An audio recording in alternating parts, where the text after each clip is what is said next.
Salut à tous, bienvenue dans ce premier épisode spécial Scratch, la partie évidemment que je préfère. Aujourd'hui, c'est le meilleur jour pour s'entraîner.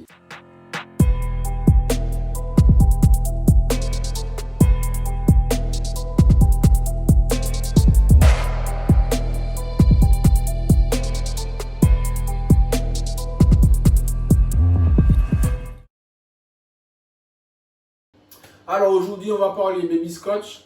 Avant toute chose, je tiens à dire que je suis sur Vinyl S9. Ça ne change rien que vous soyez sur contrôleur ou sur CDJ. En fait, peu importe votre matériel, ça ne change rien du tout.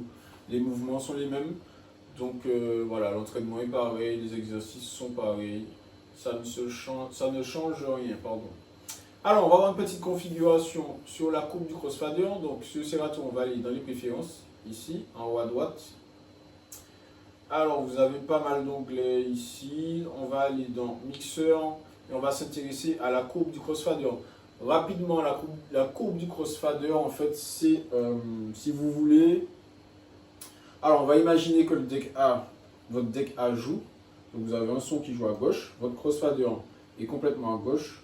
La courbe du CrossFader, en fait, c'est le chemin que vous allez parcourir pour commencer à entendre le son du deck B, en fait. Si vous avez une courbe lente, il vous faudra faire un certain bout de chemin sur le CrossFader pour commencer à entendre le son du deck B. Si vous avez une courbe rapide, la moindre petite ouverture en fait, du CrossFader, vous allez entendre 100% du son du deck B. Donc, évidemment, ce qui est intéressant en Scratch, ce qui est préconisé, c'est une courbe rapide. Comme ça, vous aurez le minimum de mouvement le CrossFader à faire pour entendre vos Scratch. Donc, configuration courbe, on va se mettre en mode rapide, courbe rapide. Alors, vous allez voir que là, il y a un petit souci sur mon logiciel, c'est inversé. Donc, normalement, rapide, c'est à droite. Donc, voilà, je le mets à droite, c'est lente, mais bon. Ne vous inquiétez pas, c'est le logiciel qui déconne, je pense. Donc voilà, pour les utilisateurs de Virtual et autres, évidemment la configuration est possible. Je sais que sur Virtual, vous pouvez la faire vous-même en entrant les pourcentages ou vous avez des presets. Voilà, vous avez la possibilité de régler en tout cas. Je vous invite à faire vos petites recherches. Donc voilà, alors on va parler baby scratch aujourd'hui. Alors, la position des mains.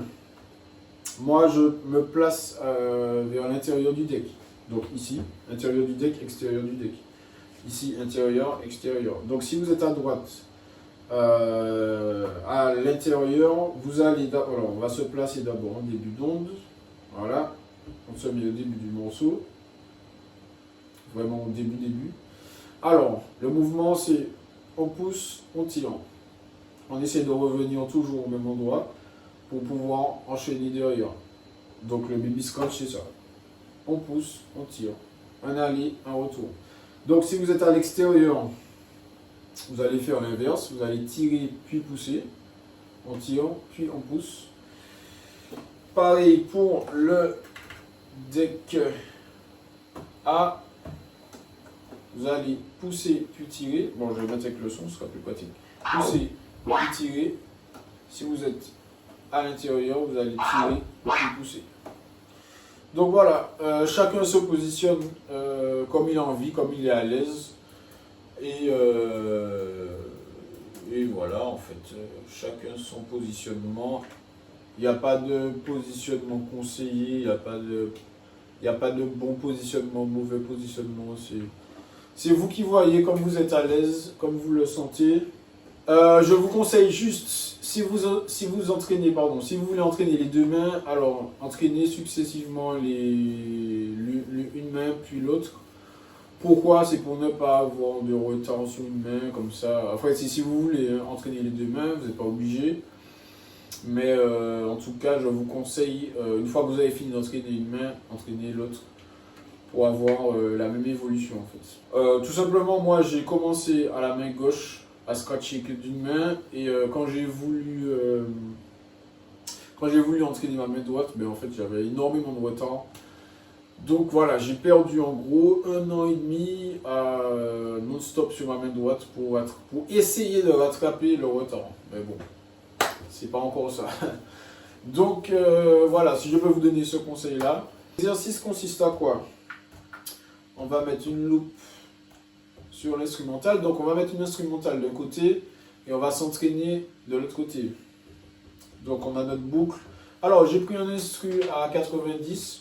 Je pense que c'est pas mal pour commencer. Vous pouvez commencer plus lentement, 85, voire 80. Ou plus rapide, hein, si vous voulez commencer à 100, 95, 100, c'est bien. Donc on va mettre une boucle. Et en fait, le tempo de l'instrumental va nous donner un tempo d'entraînement, tout simplement. Et on y va.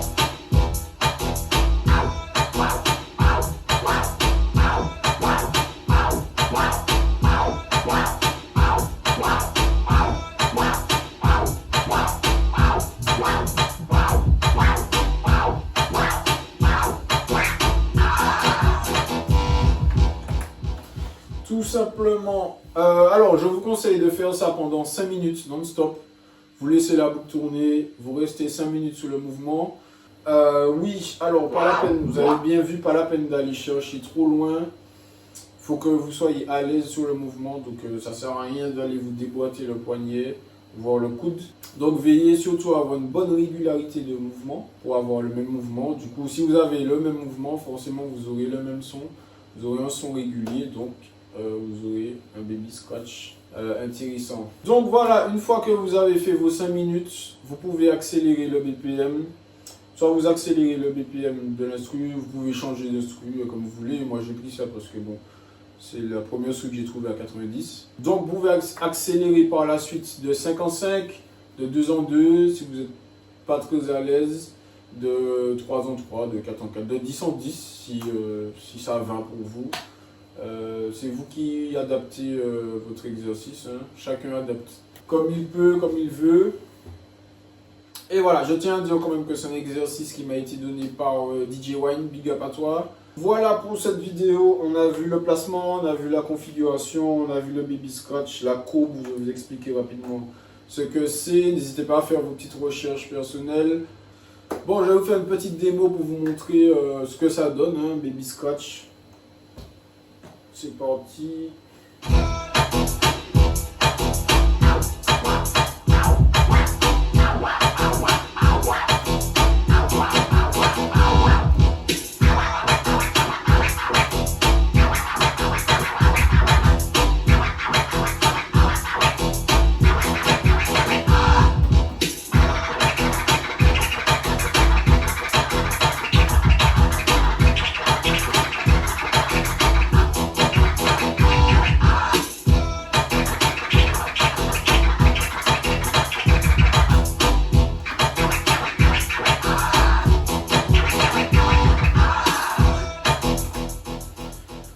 Voilà en gros, alors vous avez vu, vous pouvez nuancer votre baby scratch, on va voir ça par la suite, mais vous pouvez faire des accélérations, des ralentissements.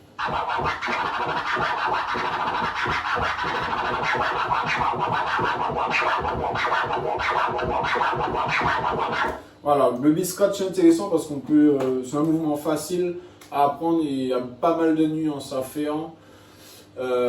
Donc voilà, par la suite, on verra ça plus en détail, on verra l'utilisation du crossfader aussi, ne vous inquiétez pas. Si vous avez des remarques, des suggestions, n'hésitez pas dans les commentaires en DM, ça me fait toujours plaisir.